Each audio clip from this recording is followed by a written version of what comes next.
Isang magandang hapon mga tropa. At kauwi ko nga lang. At siyempre, punta kagad tayo dito sa loob. Dahil titingnan natin si Esperanza kung umuwi ba ngayon araw. Dahil nga kararating ko nga lang galing trabaho. At ayun tropa, wala si Esperanza. Pero mayroong nagbabalik. Kalbayog finisher tropa. Nung race ng Kalbayog Samar is dalawa yung pinarga ko nga doon tropa, si 17 at itong hawak ko tropa, ito. Yan, bali nahuli to tropa kasi tingnan mo naman ang pakpak, iksi tropa, iksi, meron pa siyang bakat nung tatak dito sa maiksing balahibo tropa. At binunot nga ang pakpak nito tropa, ayan yung iksi ng pakpak, iksi. Ayun tropa, wala si Esperanza at may bumalik Kalbayog finisher. Ang nanay ni 17 at nanay nito ay isa tropa. At pagkatapos is ang tatay naman nito ay Tacloban, yung Tacloban ko tropa, gantong kulay yung tatay niya, gantong kulay. Yan.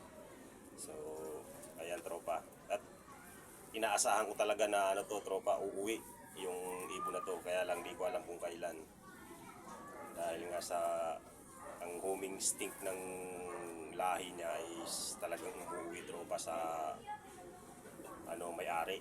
Kaya hindi ko man siya inaasahan ngayon na nakauwi, pero umuwi tropa. Tama yung nasa isip ko na dadating ang araw na uuwi nga ito tropa.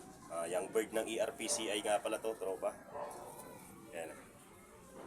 Si 004. Yan. Ito nga tropa, ang nanay nito at ang nanay ni 17 ay isa tropa. Iksi ng pakpak.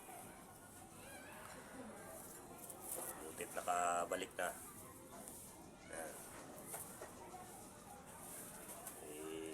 Siyempre hindi natin aanuhin ang alaga natin kung hanggang saan makakarating. At pag naka-recover, maaaring ililipad uli natin tropa. Dahil nga sa isusubok natin kung talagang hanggang saan ang galing ng mga alaga natin tropa, bago natin gawing stock bird o gawing breeder. So salamat tropa, salamat 004, at naalala mo pang bumalik, at inaasahan talaga kitang babalik dahil ang homing instinct nyo ay talagang bumabalik sa pinanggalingan nyo. Salamat, Kalbayog finisher.